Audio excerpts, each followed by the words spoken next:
ஓம் தத்புருஷாய வித்மஹே மகாதேவாய தீமஹி தன்னோ ருத்ர பிரசோதயாத். அனைவருக்கும் இனிய ஆங்கில புத்தாண்டு நல்வாழ்த்துக்கள்.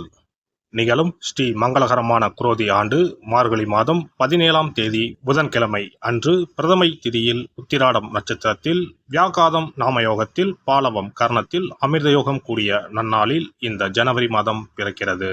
பிறக்கப்போகும் இந்த புதிய வருடத்தின் முதல் மாதத்தில் உங்கள் வாழ்வில் வளமும் நலமும் செல்வ செழிப்பும் பெற்று வாழ்வில் உயரிய நிலையை அடைய எல்லாம் வல்ல எம்பெருமானை வேண்டி விரும்பி கேட்டுக்கொள்கிறேன். ஜனவரி மாதத்தின் கிரகங்களின் நிலை என்னவென்று பார்த்தால், ரிஷபத்தில் குரு பகவான் வக்ர நிலையில் உள்ளார். கடகராசியில் செவ்வாய் பகவானும் வக்ரத்தில் உள்ளார். கேது பகவான் கன்னிராசியிலும், கும்பராசியில் சுக்கிரன் சனியும், மீனராசியில் ராகு பகவானும் உள்ளனர். தனுசு ராசியில் சூரியன் புதன் இணைவு உள்ளது. இம்மாத கிரக பயிற்சி என எடுத்துக்கொண்டால், சூரிய பகவான் 14/1/2025 தனுசு ராசியில் இருந்து மகர ராசிக்கு பயிற்சியாகின்றார். 24/1/2025 புதன் பகவான் தனுசு ராசியில் இருந்து மகர ராசிக்கு பயிற்சியாகின்றார். இந்த கிரக அமைப்பினால் இம்மாதம் உங்கள் வாழ்வில் ஏற்படக்கூடிய சுபபலன் என்ன என்பதனையும், அசுப பலன் என்ன என்பதனை பற்றியும், அசுப பலன் ஏற்படுமாயின் ராசிக்காரர்கள் செய்ய வேண்டிய பரிகாரம் என்ன, வழிபட வேண்டிய தெய்வம் யார் என்பதனை பற்றியும் விரிவாக காண்போம். மிதுன ராசி அன்பர்களே, இந்த மாதம் குழப்பங்கள் நீங்கி மனதில் தெளிவு உண்டாகும். முயற்சிகளில் எதிர்பார்த்த பலன் கிடைக்கும். வழக்குகளில் சாதகமான போக்கு காணப்படும். வியாபாரத்தில் நீங்கள் எடுக்கும் முயற்சிகள் அனைத்தும் வெற்றி பெறும். உத்தியோகத்தில் இருப்பவர்களுக்கு இடமாற்றம் உண்டாகலாம். உழைப்பு அதிகரிக்கும். தொழில் வியாபாரத்தில் எதிர்பார்த்த அளவு வேகம் இருக்கும். பணவரத்து தாமதப்படலாம். ஆர்டர்கள் தொடர்பாக நீங்கள் அலையும் அலைச்சல் வெற்றி தரும். பங்குதாரர்களுடன் இருந்து வந்த பிரச்சனைகள் அகலும். அரசாங்க அனுகூலம் கிடைக்கும். குடும்பத்தில் இருப்பவர்களின் வீண் பேச்சால் மன வருத்தம் உண்டாகும். கணவன் மனைவிக்கு இடையே திடீர் கருத்து வேற்றுமை ஏற்பட்டு நீங்கும். வீண் பிரச்சனைகளில் தலையிடாமல் ஒதுங்கி செல்வது நன்மை தரும். உறவினர் நண்பர்களிடம் பழகும்போது கவனம் தேவை. பெண்களை பொறுத்தவரை குழப்பங்கள் நீங்கி மனதில் தெளிவு உண்டாகும். எதையும் ஒரு முறைக்கு இருமுறை யோசித்து செய்வது நல்லது. கலைத்துறையினருக்கு காரிய வெற்றிக்கு தேவையான உதவிகள் கிடைக்கும். எதிர்பாராத செலவுகள் உண்டாகும். சொத்து மனை சம்பந்தமான காரியங்களில் தடை தாமதம் ஏற்படலாம். வீண் பயம் ஏற்படும். ஏற்கனவே செய்த காரியங்களுக்கான பலனை அடைய வேண்டி இருக்கும். அரசியல் துறையினருக்கு வீண் வழக்கு விவகாரங்கள் வரலாம். எச்சரிக்கையாக செயல்படுவது நல்லது. வெளிநாட்டு பயண வாய்ப்புகள் வரும்.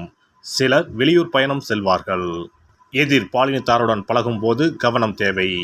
மனதில் தெம்பு உண்டாகும். மகிழ்ச்சி அதிகரிக்கும். மாணவர்களுக்கு முயற்சிகளில் எதிர்பார்த்த பலன் கிடைப்பதில் தாமதம் ஏற்படும். கூடுதல் மதிப்பெண் பெற அதிக நேரம் படிப்பது நல்லது. நட்சத்திர பலன்கள். மிருகசிரிசம் 3-4 பாதங்கள். இந்த மாதம் தொழில் வியாபாரத்தை மாற்றலாமா என்ற எண்ணம் உண்டாகும். உத்தியோகத்தில் இருப்பவர்களுக்கு இடமாற்றம், பதவி உயர்வு கிடைக்கும். தொழில் வியாபாரத்தில் வரவேண்டிய பாக்கிகள் வசூலாகும். வாகனங்கள் மூலம் லாபம் கிடைக்கும். சரக்குகளை வெளியூர்களுக்கு அனுப்பும்போது கவனம் தேவை.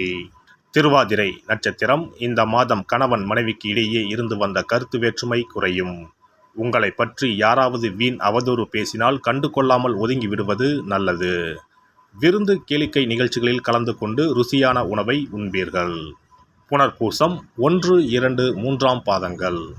இந்த மாதம் எந்த ஒரு வேலையையும் மன திருப்தியுடன் செய்வீர்கள். சாமர்த்தியமான பேச்சின் மூலம் காரிய வெற்றி உண்டாகும். பணவரத்து கூடும். கடுமையான முயற்சிகள் மேற்கொள்வது குறையும். வீண் வாக்குவாதங்களை தவிர்ப்பது நல்லது. எதிர்பாராத செலவுகள் உண்டாகும். புதன்கிழமையில் பெருமாளுக்கு துளசி மாலை அணிவித்து தீபம் ஏற்றி அர்ச்சனை செய்து வழங்குவது வாழ்க்கையில் முன்னேற்றத்தை தரும். சிறப்பு தொகுப்பு. கழுத்தை நெரிக்கும் கடன் பிரச்சனையால் கஷ்டப்படுபவர்களுக்கு எளிய பரிகாரங்கள் உள்ளன. ருண ரோக சத்ரு இந்த மூன்றுமே மனிதர்களை வெல்லக்கொள்ளும். அதிலும் கடன் பிரச்சனை கவலையை ஏற்படுத்தி மனிதர்களை கலங்க வைத்து கொள்ளும். கடன் பிரச்சனையால் கஷ்டப்படுபவர்களுக்கு எளிய பரிகாரங்கள் உள்ளன. இந்த எளிய பரிகாரங்களை நம்பிக்கையோடு செய்தால் நிச்சயம் பலன் கிடைக்கும். ஒருவரின் ஜாதகத்தில் 6ஆம் இடம் கடன் ஸ்தானத்தை குறிக்கும்.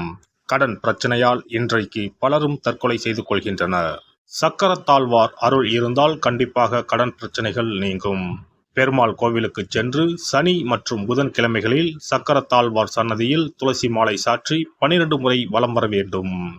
ஒவ்வொரு முறை வலம் வரும் பொழுதும் கடன் தீர்வதற்கு மனமுருக நம்பிக்கையோடு வேண்டிக் கொள்ள வேண்டும். தொடர்ந்து 12 வாரங்கள் செய்தாலே கடன் பிரச்சனை தீர்ந்து மன நிம்மதி ஏற்படும்.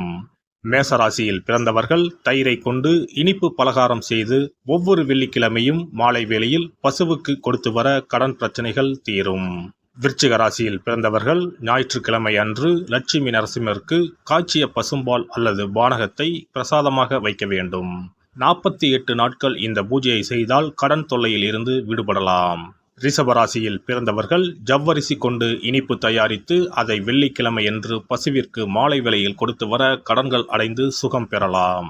துலாம் ராசிக்காரர்கள் பசும்பாலை சுக்கிர ஓலையில் வில்வ மரத்திற்கு ஊற்றவும். 24 வெள்ளிக்கிழமை செய்திட நிச்சயமாக கடன் தீரும்.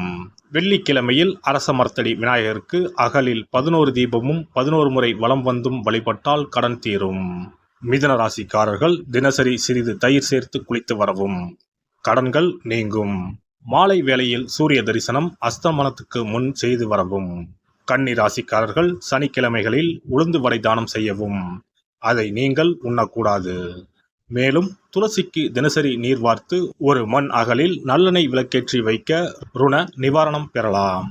கடகராசிக்காரர்கள் ஒவ்வொரு ஞாயிறும் சிறிது வெள்ளக்கட்டியை ஓடும் நீரில் விடவும். கடன்கள் வெள்ளம் போல கரைந்துவிடும். சிம்ம ராசியில் பிறந்தவர்கள் ஒவ்வொரு சனிக்கிழமையும் அரச மரத்தடியில் மண் அகலில் நல்லெண்ணெய் ஊற்றி கருப்பு திரி கொண்டு 8 விளக்குகள் ஏற்றி வர கடன்கள் அழிய வழி பிறக்கும்.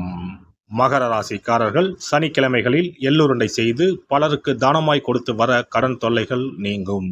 கும்பராசிக்காரர்கள் வியாழன் மாலை 6 மணிக்கு குங்குமப்பூ சேர்த்த பாதாம் கீர் செய்து மகா விஷ்ணுவுக்கு நிவேதனம் செய்து முதலில் தான் அறிந்துவிட்டு பின்பு மற்றவருக்கும் தானமாய் கொடுத்து வர கடன்கள் மலமளவென அடைபடும். தனுசு ராசிக்காரர்கள் செவ்வாய்க்கிழமைகளில் ஆலய பணிகளுக்கு செங்கல்கள் முடிந்த அளவு வாங்கி கொடுக்க கடன்கள் அடைந்து நிம்மதி பெறலாம். மீன ராசிக்காரர்கள் செவ்வாய்க்கிழமை அன்று மதியமோ இரவோ நோயாளிகளுக்கு சப்பாத்தியை தானமாக கொடுத்து வர கடன்கள் வேகமாக அடைய ஆரம்பிக்கும். குறைந்தது 9 சப்பாத்திகள் கொடுப்பது நல்லது. செவ்வாய் பகவானை மனதார நினைத்துக் கொள்வது நலம் தரும். பௌர்ணமி நாளில் குலதெய்வத்திற்கு படையலிட்டு வழிபடுவது சிறப்பு. குலதெய்வ படம் இல்லாதவர்களும் குலதெய்வம் பற்றி தெரியாதவர்களும் 5 முக குத்து விளக்கை பூஜை அறையில் ஏற்றி வைத்து படையல் போட்டு கற்பூர ஆரத்தி காட்டி கடன் பிரச்சனை நீங்க மனதார வேண்டிக் கொள்ளலாம். இவ்வாறாக 9 பௌர்ணமிகள் விடாமல் இந்த பரிகாரம் செய்ய கடன் தொல்லைகள் எளிதாக தீர்ந்துவிடும். கடன் தீர்வதற்கான வழிகளும் கிடைக்கும். இந்த பரிகாரத்தை அனைத்து ராசிக்காரர்களும் செய்யலாம். எல்லாம் வல்ல இறையருளால் நீங்களும் உங்கள் அன்பு குடும்பமும் உடல் நலம், நீலாயுள், நிறை செல்வம், உயர் புகழ், மெய்ஞானம் ஓங்கி வாழ்க வளமுடன். இந்த வீடியோ பதிவு உங்களுக்கு பிடித்திருந்தால் லைக் பண்ணுங்க, கமெண்ட் பண்ணுங்க, ஷேர் பண்ணுங்க. மறக்காம சப்ஸ்கிரைப் பண்ணுங்க. பக்கத்துல இருக்கிற பெல் பட்டனை கிளிக் பண்ணுங்க. நன்றி, வணக்கம். ஓம் நமச்சிவாய. சிவாய நம.